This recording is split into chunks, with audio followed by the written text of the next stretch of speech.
the One-to-One podcast. This podcast where we meet young and successful entrepreneurs. We get to know about them and also learn a little bit how we can use learn from some of their mistakes, use some of the lessons they have learned and help us and something that can help us in our business. Ash, welcome to the One-to-One podcast. Thank you, sir. Thank you for agreeing to be here without knowing what it is about. My pleasure. Like every superhero has an origin story.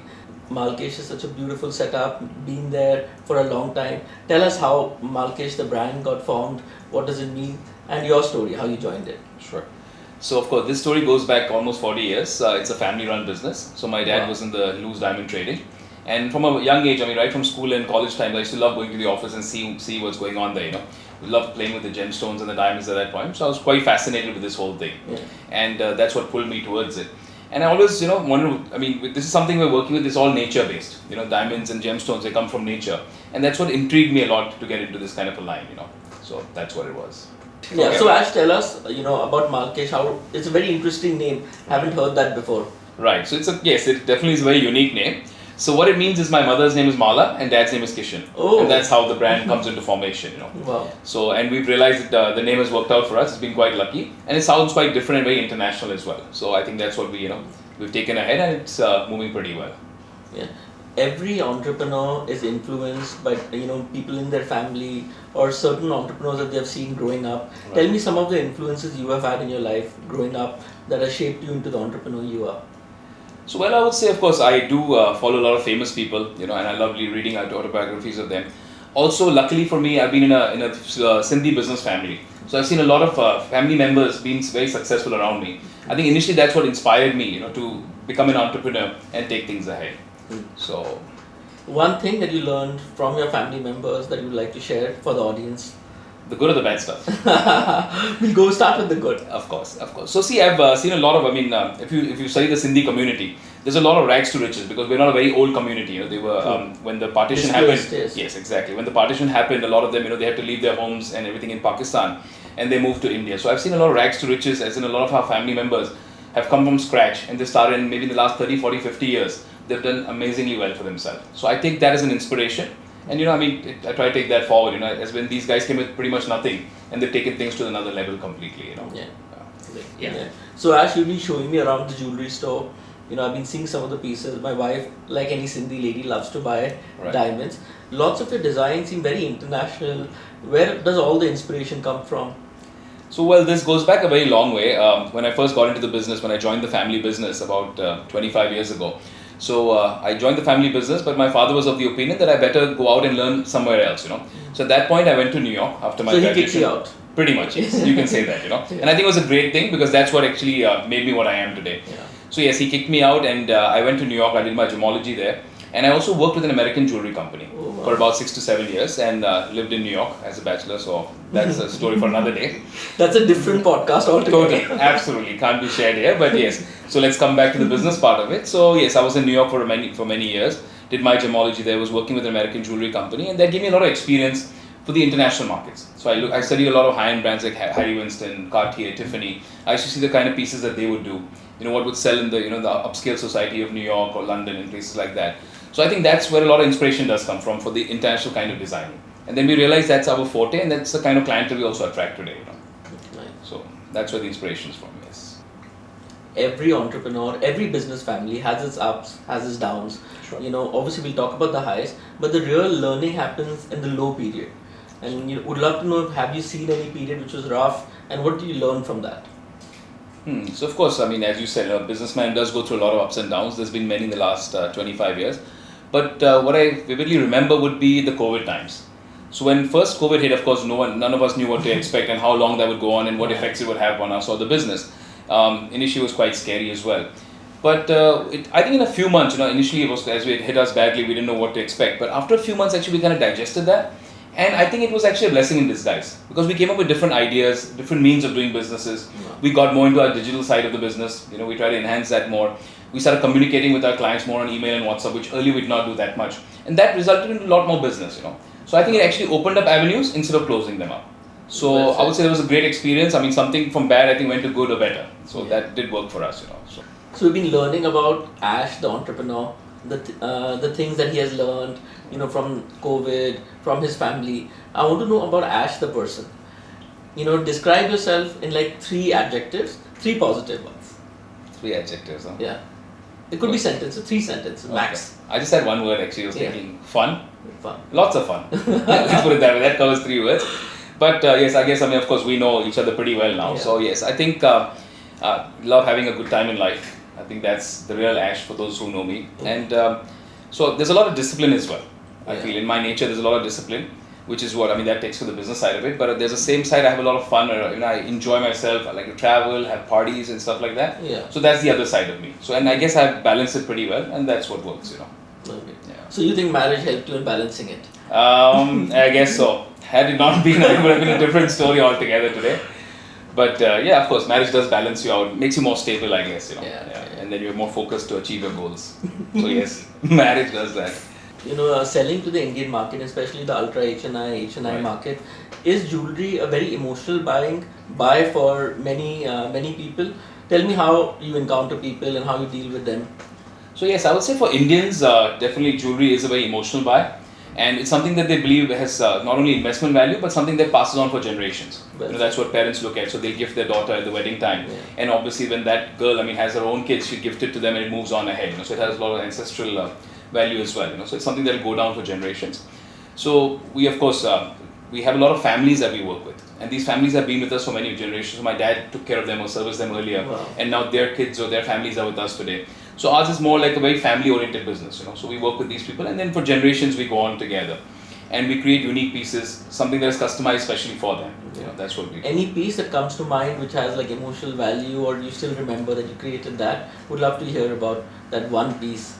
Sure. So I would say about maybe 15 years ago, I had got my single biggest order from a client in Singapore. Wow. Yeah, it was a pretty big size order. It was almost 3.5 crores at that point of time. Oh. And what I really remember a lot about it was not a simple piece of jewelry. It was something that required a lot of gemstones and diamonds, which were different in size and nature. So we had to actually travel all over the globe to source those pieces. Oh. And which is why it was a very interesting journey, to try and source these pieces for them. And also it had to be done in a certain time frame because they had a big event coming up. So they wanted it by that time frame, So there was a gun on my head to get it done by that time and to make sure it's done in perfection. And of course, to live up to the Malkish standard. So all of that, but I think it was great because it turned out to be one of the best pieces we've ever made, and that client till date remembers us for that. Yeah. And it was a very proud moment for us. Yeah. Something that you said, the Malkish standard. Now I want you to elaborate a little bit about that, because when anyone's coming to buy jewelry, it's never always about the price. Of You will not course. only go to the cheapest person. What experience do you give your clients that you feel makes them loyal to you over generations? Absolutely.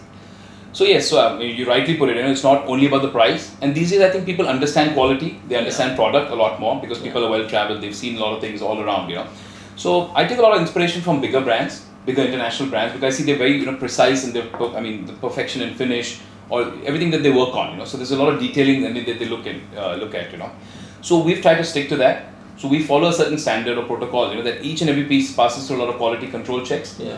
So we don't cut prices anywhere, and in our case, it's not about the cheapest product; it's about the best product. That's what I believe in, So compared to a lot of other jewelers, of course, there's a lot of high competition in India or other jewelers, and everybody says, "Oh, itne mein de raha hai, wo utne mein de raha hai." But we say, no, we don't want to get in that price game. Look at the product and let the product speak for itself. Okay. So that's what we talk about. Okay, so now tell me, what is a good client and what is not a good client for you? Because now you meet so many clients, I'm sure you have a filter that that this is a good client, not a good client. Tell me a few characteristics about the good client and a few about the not so good. Right.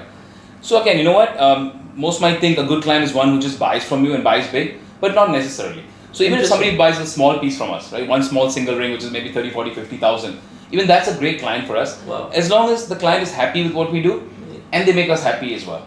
So what I mean by that is, you don't want really fussy clients, and if they're fussy for the right reason, again, that's good, Yeah. If it's good positive feedback, we don't mind that. But I would say a good client is someone who gives you the right feedback, appreciates the product, which of course a lot of Indians don't usually do. That's why I've seen that difference between international clients and Indian clients. Indian clients are not very appreciative, even if they love the product. Because they feel the next time you might hike up the prices, which of course we don't do it, we never would do, Yeah. So a good client is somebody who understands the products and understands that we're giving them the right price and appreciates what you do for them. Okay. So that would be a good client. Okay.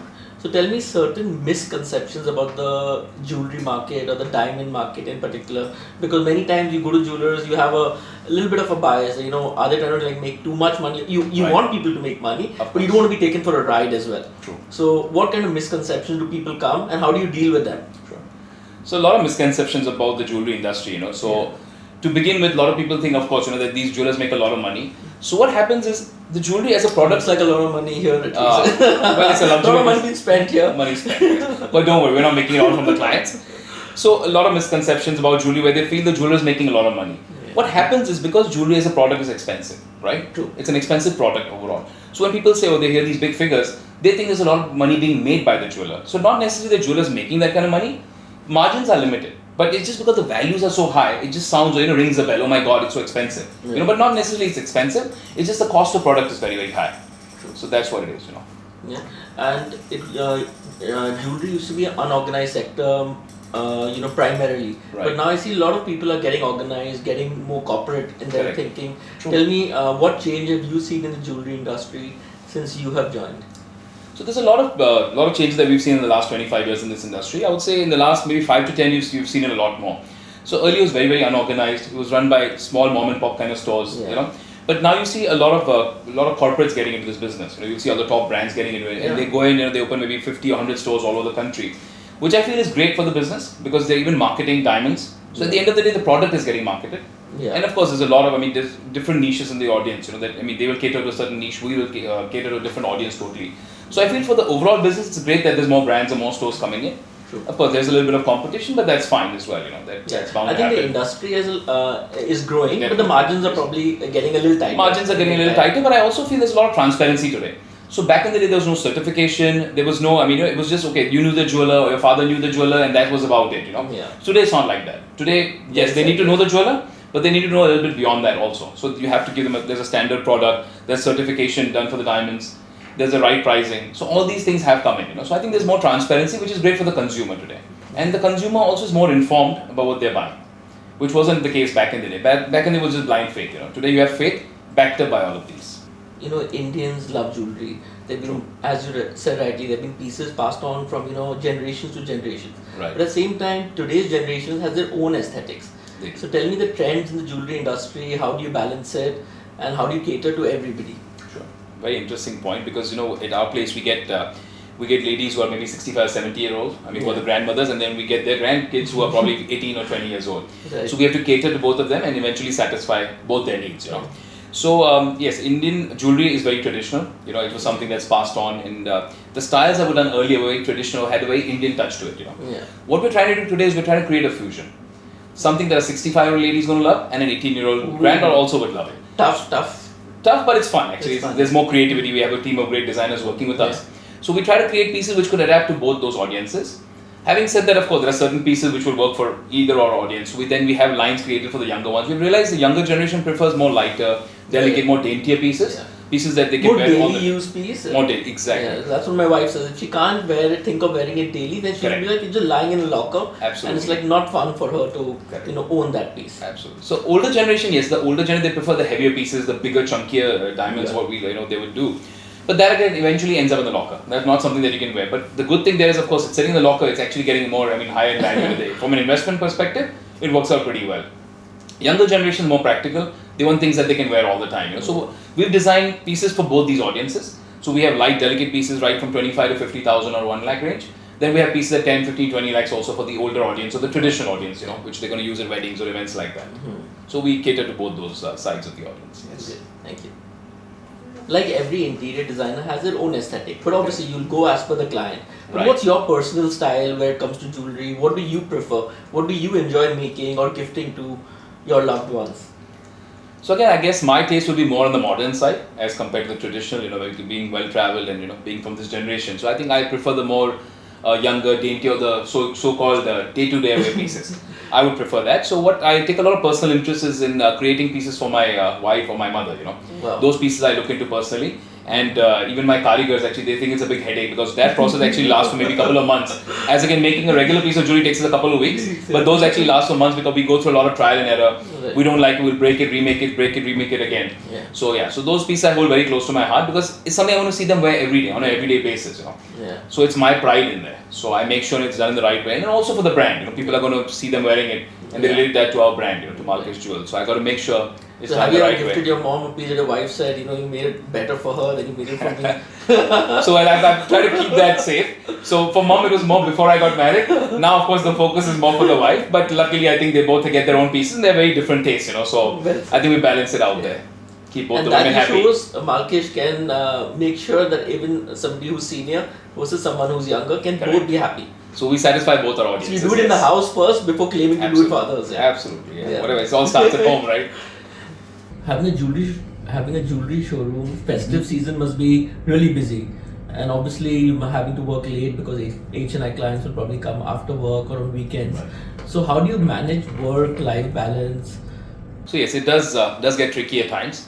And with our luck, whenever the wife or the family makes a plan, those are the days when you always get delayed, and then you get that look. So you know that, So yes, and of course for us, season time is important. So season for us typically is anywhere from September right up to February. So it's a festive season, wedding season. There's a lot of people coming into town, NRIs and all their holidays, Christmas and Diwali and stuff. So that's pretty much the busy time of the year where we're working 7 days a week, And yes, it does get difficult at times.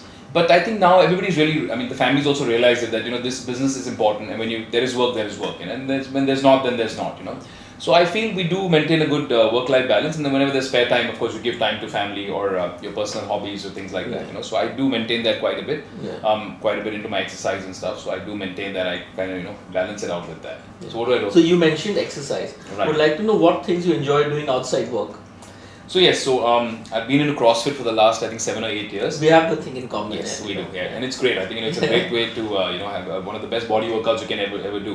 Yeah. Very intense And plus the bonding in the class. Your class friends become important because you suffer with them. Oh yes. Yes. A shout out to my coach Neha if you're watching. Yeah, love CrossFit. Yeah, I think it's one of the best things that's ever happened to us. So it creates great stamina. You build great, working out with the class, so you make great friends. It's a little bit of everything. So what I realized is working on a regular gym never works for me. So that group class I think makes sense. You push each other, and that's what takes you to the next level. So yes, CrossFit would be one of the hobbies. Besides that, I would say traveling. I like reading. Watching great movies. Like reading, interesting. Yeah. So as I mentioned earlier, I love reading autobiographies of famous people. Right, I do take a lot of inspiration from that. Yeah. Tell me one autobiography that that comes to mind. So you'll be surprised actually. It's Richard Branson's Losing My Virginity. So I think the guy is. I have a feeling you would have liked that. No, not for that reason, but honestly, it's a great book. And I feel this guy's a little crazy. Richard Branson's a crazy guy, and he's done a lot of good stuff. So it's amazing if you see his whole journey. The guy used to live in a boat. Even when he made his millions or billions, he was actually in a boat. Went bankrupt, then came back again. So I love that journey when actually somebody really goes down and comes back up again, the way you push it. Even if you look at somebody like Amitabh Bachchan, I've even read a lot of books about him. At one point his company went down, they went completely bankrupt, and again the guy came back, he bounced back. So I think that's what actually inspires me a lot more than people who've just been successful one way. Super. Yeah. So it's mostly autobiographies or books of famous people where I take some good points or inspiration from. Yeah, going out, friends. How often do you socialize, or is socializing or networking? How important is that in your business? So again, very important aspect of our business would be socializing and networking. Of course, we do get a lot of clients from out of Bombay or out of town, out of India. So we do of course entertain them when we have to, wine and dine them. But personally, if you ask me, I hate going out on the weeknights. Yeah. Anybody who likes to do CrossFit in the morning can't go out because it fucks the next morning. Absolutely. So when it's absolutely necessary, maybe somebody's party, birthday or something, when there's no choice, you'll have to go for it. And I think people like us, when we go there, then we're all over the place. Yeah, I think don't go there. Exactly. If you go there, do a performance. Exactly. Go all out. Absolutely. So because people remember you for that, So when people say, oh, let's meet for a drink, I'm like, there's no such thing as a drink. Never ever have I seen that a drink. So it's either you go all the way, rather a drink, or rather be at home then not go out, Yeah. So then of course socializing would be mostly on the weekends. That's when you can let your hair loose, So I prefer going on the weekends. But having said that, every now and then events do happen on the weekdays, so you'll go out and do that. Yeah, but sparingly. You try to avoid as much as possible. Focus is on the weekends. You work out the whole week and then go crazy on the weekend. So that's the idea. And many friends ask me, you don't come out on weekdays. Right. I say, listen, man, I love my day Of in course. general. Not that Absolutely. I don't like going out at night. I love my CrossFit in the morning as well. Absolutely. It's not like I'm sacrificing something. Correct. And like, I'm Correct. having too much FOMO. Right. I enjoy that part of my day as well. Yeah. And I think also, that freshness that comes in if you have a good night's sleep, you work out in the morning, that freshness that comes at work makes a difference to your entire day and your performance, It surely does. So I think that's why I think most of us, would rather be, on the weeknight, you just rather have a good night's sleep, good workout, focus on your work. And then whatever needs to be done on the weekend, of course, would be done, So let's enter a rapid fire. Sure. That was Karan Johar, this is Kejo, this is Ajo. So, but don't think I'll go easy on you, just because we are friends. Cool, I'm ready for it. So the first one, in diamonds, does size matter? Absolutely. Size always matters. Size always matters. I'm sure your woman will be happy if she gets a size of diamond, but if the bigger it is, the more the happiness, for sure. Great. So carrot or clarity, which one would you go for? Or which one would you advise people to go for? That's a tough question actually, because you know what, I'm somebody who believes in quality a lot. So if it's again, I would say clarity over carrot. I mean, rather take something small but good quality instead of going the other way around. Well said. Last piece of jewelry you gifted your wife. So what I did recently is actually I redesigned a wedding ring. I wasn't very happy because I was seeing it for so many years and I didn't like the way of it. I mean, it was just a little different because 14 years ago designs were different, things were different, the thought process was different. So today we've grown together, so I see her as a woman and I see the way she would enjoy her jewelry.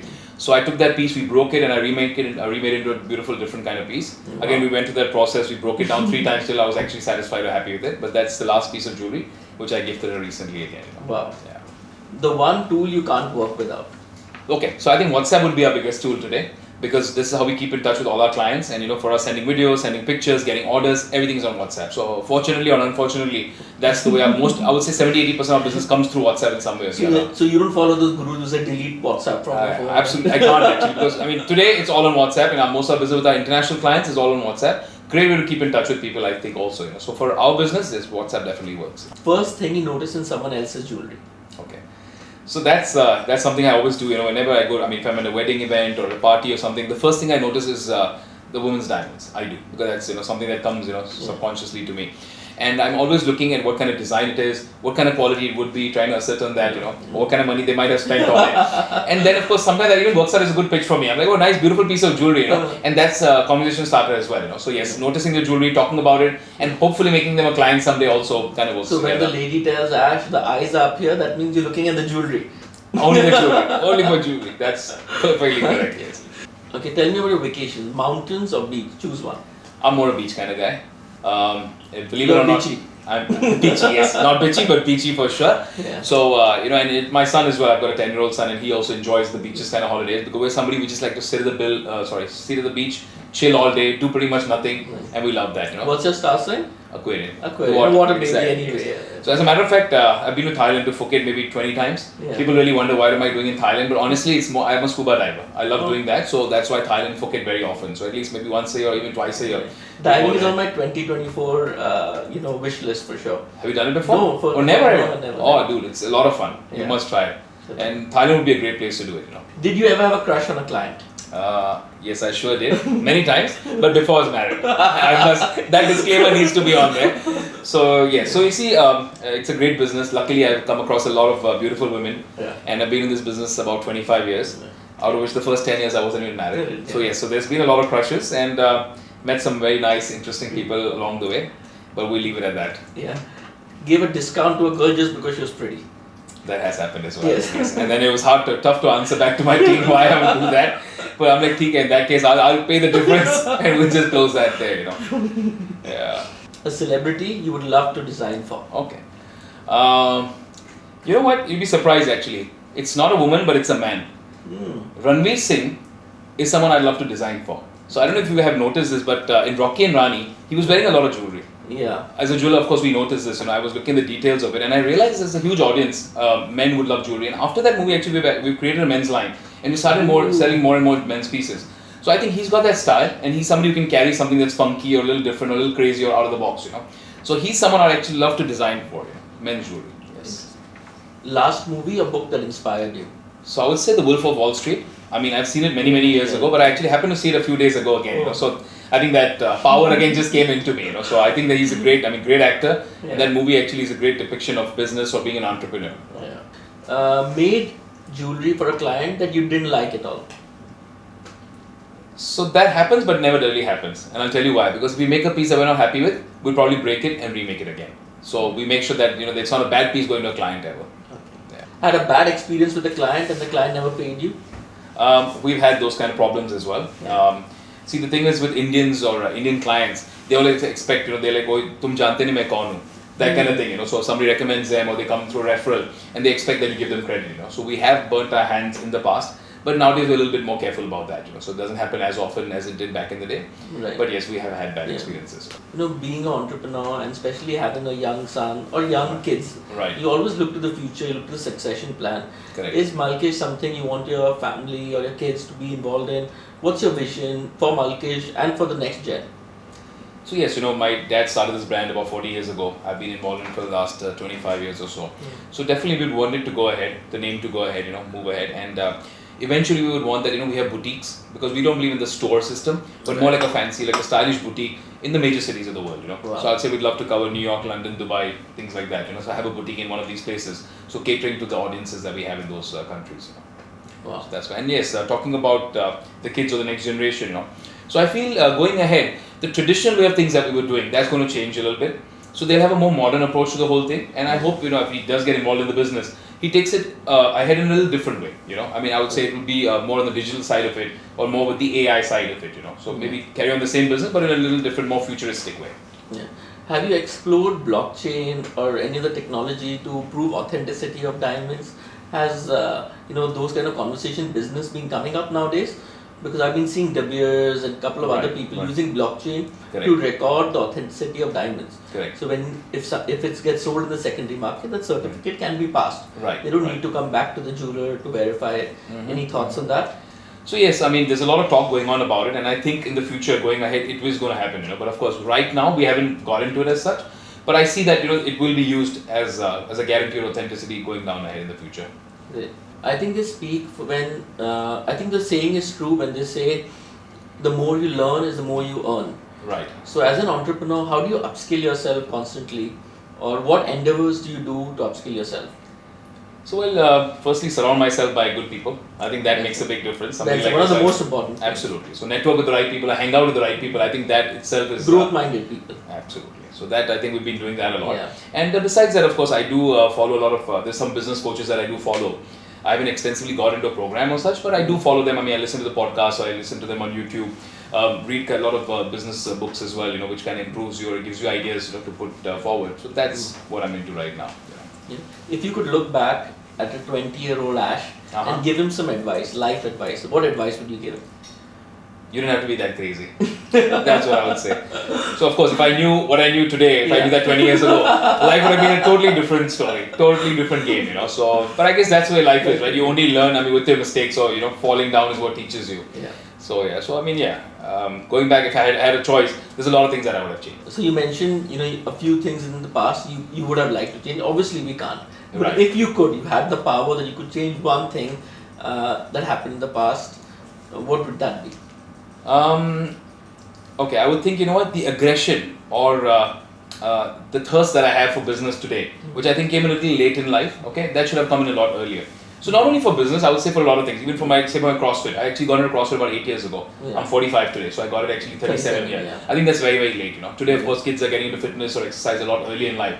So be it business, aggression in business, or something like CrossFit. Yeah. I wish I'd done this maybe 20, 25 years ago. That would have made me a little different person today, I feel. So I think the right balance, we were figuring out when we were younger. Absolutely. Took a little time. But we made a lot of memories. That a lot of memories, But the emphasis actually wasn't that much on sports, or it wasn't that much on your health and stuff, which it is today, So which is great for the generation today, but I wish we did it back then, Well said, well said. But we're busy making those memories and the masti. Yeah. That too. Obviously you're in a position, you're sitting in a seat, Right. growing a business. But somebody just starting out, an entrepreneur, just starting his journey. Right. What advice would you give him? What kind of thought process would you request him to have Right. in order to give him a good chance to succeed? So it's a very tough world out there, like a dog world, right? For a new entrepreneur coming in, there's a lot of challenges, a lot of competition in every field today. Yeah. So I would say don't lose hope. You got to Yeah. just, your perseverance is very, very important. Keep Yeah. pushing hard, Yeah. Even today, if you look at us, you might think we have a successful business, and which we do, but Yeah. it has taken a lot to get here. But even to maintain that is not easy today. Yeah. Yeah. So you the have to lifestyle is gone up of as course, well. things have, And expenses, lifestyle, everything has moved up, and you want to maintain a certain life, So well said. So I mean, even today, The pressure is still there. Pressure is always there. Pressure is always going to be there, everyone at every level, So I think you got to keep fighting hard for it, and never lose hope, and have faith in yourself or in nature. Yeah, and I would give something similar. I think to be in the game, Right. to do something Absolutely. that you love, and then be in the game. Don't. If you have the passion for it, yeah. I mean, then you definitely make it. Yeah, something very similar.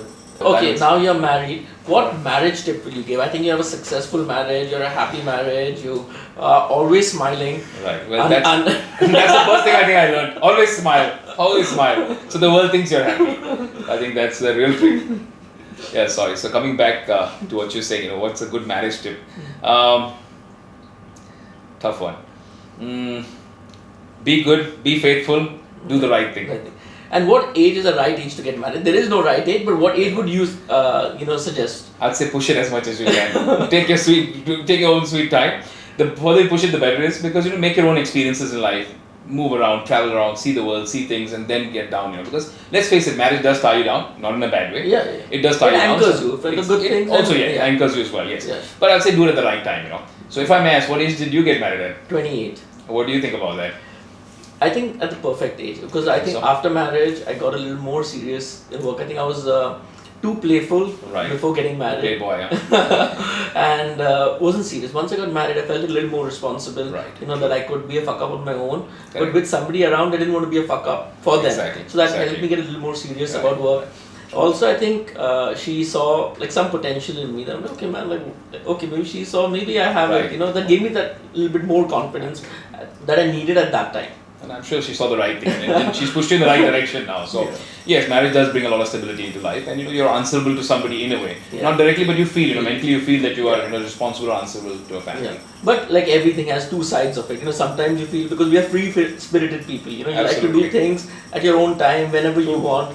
And many times you're unable to do that, or somebody restricts you or says something. It's being answerable to someone. It's difficult to answer. Right. And it's difficult to always follow or be in that framework. But then you can't have your cake and eat it too, right? Yeah. So we're in that kind of a situation. Yes, if my wife is watching it, I'm very happy getting married. Thank you so much. We all are very thankful to all our wives. But I think we've been blessed with good spouses, Yeah, and I think, and this is my hypothesis, that kids who were naughty in the younger days know how to choose the right partner for them. I would All agree. the bhola people or the ones I've seen make a lot of fuck ups in their decision to get married. Correct. True. I think we've been there, done that. So actually you stabilize and then you take the right calls in life. So definitely. Okay, when brides come to shop, right. they're getting jewelry sets from their mother-in-laws and their mothers. True. So what kind of jewelry do they typically shop when they come to you? Do they do everything from scratch, or what kind of a thought process does a new bride have? So what happens is, you see, when your bride comes in with her mother or mother-in-law, right? Firstly, when they come in, there's a lot of, we've seen this with a lot of families, there's a lot of dispute initially. Yeah. Because her thought process might not necessarily match with the thought process of the mother or mother-in-law. She's getting a taste of marriage. Exactly. At that time, So obviously she's overwhelmed with this whole thing, this whole marriage shopping, jewelry shopping, things like that, which she's not done before, But what happens is also there are different generations, there's different thought process. Yeah. The mothers or the mother-in-law typically will say, okay, this is what it should be, this is how it should be, and this is what we've been doing. Yeah. The younger generation comes in, they're like, this is not the way we want to do it anymore. Because coming back to the same point where they want day-to-day or daily wear pieces. They don't want pieces which are stuck in the locker, which typically the parents want. They want, because they've saved up that money for the jewelry. So get the heavier pieces, stage pe acha lagega, 1,000 log aayenge, sab log dekhenge. So that's their thought process. But the younger generation really doesn't care. So they look for the more practical, more day-to-day wear pieces, So we've actually seen this fight always go on between these two generations. And how do you balance it? Because your job is to balance absolutely, it, right? because we need to see them walk out happy with the jewelry from here. So we we understand both, and we see who's stronger and where there's a little flexibility. So we kind of adapt to that whole situation and make sure that in the end everybody walks out happy. That's our part, Wow. And do you have many grooms coming into shop without their mothers for rings for their wives or girlfriends? Or future wives or girlfriends? Right. So what has happened now, I would say the last maybe 5 or 10 years, in India this new trend of proposing has started, right? See, back in the day there were arranged marriages, or even now in our case, of course, ours was love marriage, we dated somebody. But that, the thing about the proposal wasn't that big. But I think now because of the whole Western culture, the movies that we see. And the gram. Oh yes, absolutely, the Instagram, that's made a big difference, So now the proposal is a big thing, event by itself, So how you do it, where you do it, the way it's done, everything is a whole, So now these kind of guys actually come to us by themselves mainly because they don't want to involve the parents. What if the girl says no? What if something goes wrong? So they don't want to get the whole world involved. So these kind of men usually come alone to us. We have a one-on-one, we discuss with them, understand their need, and because for them that proposal ring is bigger than the actual wedding, than the whole thing, because they want to create that experience they're going to hold on for the rest of their life, So that piece of jewelry I think holds a lot of importance. So we do focus on that. We help them design something that they'll cherish for life, and also something that the girl can't say no. We've got to make sure about that as well. So it's got to be as blingy and as great, so she has no chance to say no to them. Okay, so can you look at a customer and estimate how much he's going to spend now with your experience? Do you think you have that knack, or a ballpark? No one can be right all the time. So a ballpark, yes, we do get an idea, but it's also very tricky. Sometimes you can't judge a book by its cover. Absolutely. So the people we expect they hardly will buy, or they may not buy, or buy a little bit. They actually end up buying a lot, and sometimes it's vice versa as well. So you can really never know. But one thing's for sure, in so many years of experience, what I've understood is in the first 15 minutes of a conversation with a new client, I can tell in my mind if he's going to buy or not, or he or she will buy or not. That we can almost gauge. The values is tough to say because it depends on their pocket, what they want to spend, this and that. But you can almost gauge in the 15-20 minutes of first talking to them that a business will happen or not happen. And what kind of like when somebody's coming and they're not going to buy from you, what kind of experience do you want to give them that maybe not today, but a seed you want to plant in their mind that they can come back? Sure. So how do you go about that when probably this deal may not happen? What's your attitude towards the client? So I definitely go with that, that we always want to give them a good experience because it's not about the purchase or the sale at that point of time. We're looking at a very futuristic thing. We're trying to grow a brand here. So I feel that you have to maintain a standard. Somebody's buying or not buying doesn't make a difference, but they have to leave here with a good taste in their mouth. That they remember us for what we are, and if not today, they'll surely come back, or they'll at least refer us somebody. So the experience has to be equal for all, and at the same Malkish standard as I mentioned earlier. Okay, I would love to know a typical weekday in the life of Ash. Weekday, that's weekday. Because the weekend part is crazy, as you know. But yeah, a weekday would be, of course, I wake up decently early. I would say maybe around 6:45 or 7. Wake up, head to my CrossFit box. That's the first thing of the day. So about 7:30, 7:45, I head for CrossFit. Come back from there, spend some time with the wife, have breakfast together. At 10:15, leave for work. And compared to a lot of the jewelers, because jewelers usually start late. Yeah. It's a very late kind of industry. People come at 11 or 12 o'clock. But I prefer to come in a little early. This way, I can get all of the paperwork and other things done, and then focus on more the business of the client side in the daytime. So yeah, typically start work at about 10:30. And then done by about 7:30, 8 o'clock at night, And head back home, spend some time with the kid, have dinner, and on a weeknight, by 10:30, 11, try to pass out, So that's the whole idea. Perfect. Elite. I think you have really crafted your day to try to fit in as much as family as well as work. Absolutely. And then of course the weekends, then weekends is usually we sleep when the sun rises. We've done that a lot, so that's a whole different ball game. Guys, would like to tell everybody, Ash is always the last person to go to bed at any all-nighter. Well, I guess I don't know if that's a great thing or not, but yes, I have that reputation. So yes, it's called the last man standing. Yes. So and today, for a change, I have spoken and asked Ash more questions. Otherwise, Ash does it. He's known as the question king, and he always asks the most spiciest questions. Yeah. Well, usually that's the case, but today I guess tables have turned, and he's the boss, and I'm the one answering. So yes, but maybe tonight we'll turn that table around again. So Ash, you've been a member of Odyssey now for 10 years. I think nearly since inception or a year after you joined. Correct. Tell me how that journey has been. First, how's your journey been, and then I would love to know how Odyssey has changed. Right. Because 10 years back, you were just mentioning, slightly different. Of course. Yeah. So I think joining Odyssey is one of the best decisions I've ever made in life. Okay, wow. I even met you there, by the way. So yes, a lot of credit to Odyssey. I wouldn't get access to such ultra cool people if it wasn't for Odyssey, I must say. The feeling is mutual, So we've had we had great fun together. Yeah. And besides that, I would say yes. So Odyssey has been one of the greatest journeys that I've had so far. It's been 10 years there, and I would say more than business. Yes, there's a lot of business, a lot of learning that's happened there. But more than that, I would say the friends that I've made. These are friends that I can call it at 3 a.m. in the night, and I know they'll be there for me. Many of them. If they're not next to you, partner. Oh yeah, absolutely. If they're not right next door, yes, of course. They'd actually show up if there was if there's a need for that. And a lot of people used to tell me this, or I've heard a lot of people say that your best friends are actually made in school or college or when you're young. I've actually come to Odyssey when I was 35. Yeah. And I've actually made some of the best friends for life between that 35 to 40 year age. So I disagree with that statement that you only make your best friends when you're kids. But I made so many best friends here. So first part for me would actually be making the friends. After that, I would say the business and the learning that I got from Odyssey, And every day it's a learning process. Every Tuesday that we go there, or every one-to-one that you have with a different member who's in a different line of business, teaches you something different, that you didn't already know. Right. So I think Odyssey has been a great platform for me. Yeah. Now you joined 10 years back. Odyssey's changed a lot from when you had just joined. Correct. Tell me how that change has happened. I'm relatively new. I'm a junior. I would love to know how Odyssey has changed and what has your experience been. Right. So when I first joined Odyssey, there were about 43 members, I remember correctly. Yeah. There was 43 members, and today we're almost 145 Wow. plus members.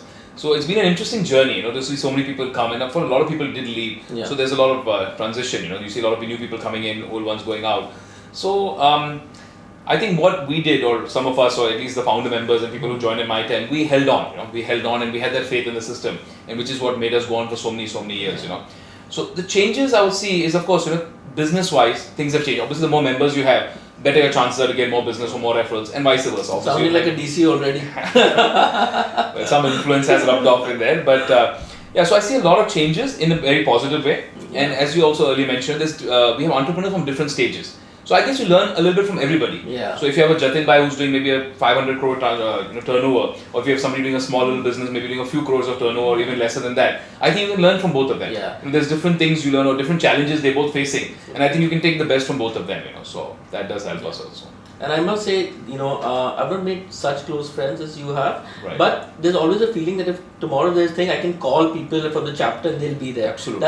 It feels good to be, to Absolutely. have members like that. Also, Okay. get great vendors. I think Oh, yes. anything you need from your house to your Correct, office to from the Absolutely. smallest to the biggest thing, Right, you'll probably right. have somebody who knows somebody personally if it's not within the chapter already. Very true. So that's why we ask and give. If you ask for anything, I think pretty much under the sun, you'll get a reply in a few minutes.